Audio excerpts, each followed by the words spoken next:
I'll go ahead and let you guys on this boat here in just a minute.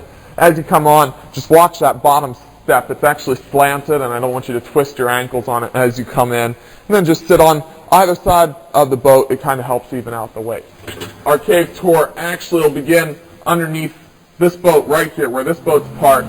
As they're coming in, the water enters Penn's cave there. It enters in the form of an underground spring that drains an area 10 square miles in size. So all the farmland above us, as you saw on your way in today, actually drains and enters the cave. And inside the cave here, you're going to see a number of formations.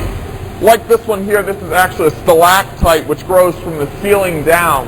The opposite of a stalactite is a stalagmite, and it will grow from the ground up. Easy way to keep this straight: stalactites hold tight to the ceiling, while stalagmites might reach the ceiling someday. So you guys can kind of keep a little bit of a mental key on that. So what happens that actually forms our formation, water slowly seeping through the soil, comes inside the cave, and as it dries, it deposits some of the minerals that's picked up over time. Now this causes the cave to grow actually at the slow rate of 1 inch for about every 400 years. So that's 1 lineal inch for every 400 years, or 1 cubic inch for every 250 to 300. We'll actually cycle out onto a lake forming Penn's Creek, which flows down to Selinsgrove, 73 miles down to Selinsgrove, PA there. Yeah, this is fresh water now. It has a lot of minerals and stuff in it because it's coming through this soil. Yeah, there was actually a survey that went through in 1958, and it actually, as far as depth and things are concerned, it revealed a lot about the depth inside the cave, giving us that actually out at the dock it's 13 feet deep there, and then inside the cave most of the way through it varies between 4 and 5 feet deep, with deeper pockets off to the corners and stuff, which is really nice for tours because I always tell people when they're inside the boat, you know, if something happens inside the cave, please stand up, you know, don't think you're going anywhere. It's not a bottomless pit that we're floating on. In the early, when it was first discovered in actually 1795, it was actually just used, the area above the cave was used as a community picnic area and a farm. Now, and after the community picnic, many times they would come down here for a cave tour or something like that. So as far as storage, no, but they did use it just as a community meeting grounds for the local community center hall here. But that was 1795. Then 1885, the tour became commercialized, and that's when the tours started running inside the cave here. And ever since then, we've been running tours. The gray rock that you see all around us inside the cave, this is actually limestone. Now, according to scientists, limestone is between 400 and 500 million years old.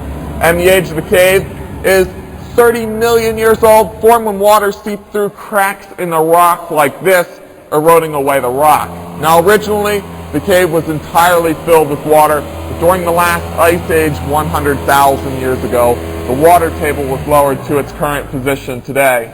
And when the water table was lowered, formations began to fill in. 1927, actually, and we'll see farther on that they actually put a man-made exit way through the tunnel to allow the water to go out onto a lake that they used to generate hydroelectricity to put the lights in.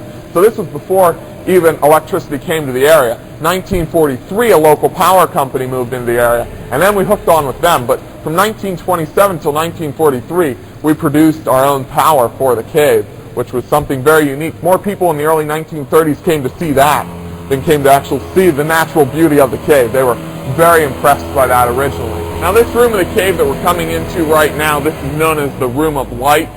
We actually have our western sunset behind us there. Like I was mentioning earlier, this was actually, for these lights here, this was the most important part of the cave in 1927. This is why they featured these colored lights, things like that. That's why they wanted the hydroelectricity, for something like that. And this is why a lot of people came, for this lights display right here. Our sun will set, giving way to a moonrise. The only thing that we have living inside the cave are the fish back at the entrance that you saw there, those rainbow, brook, and brown trout. Throughout the rest of the cave, there's not much else that lives. And that's just due to the fact that there isn't any food, and then the lack of light inside the cave doesn't allow for much to live or grow. See, as we come through here, the S turns, we actually turn to the right and then back to the left.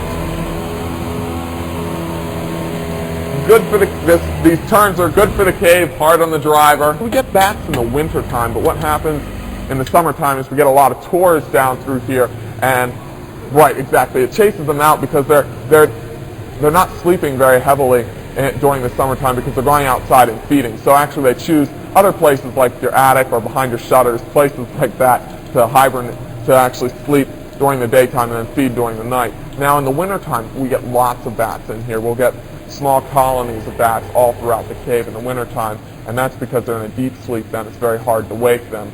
And actually this winter, we're going to be featuring a bat cave tour on weekends, which is something very brand new. They're hoping to get a good success rate with that. A lot of people are very, very interested in the bat. We've had people come and offer us money to do movies and things, and we've actually cooperated with them. We wanted to work with them on that, but the problem is that since the water is 38 degrees Fahrenheit inside the cave, a lot of the actors didn't want to get inside that.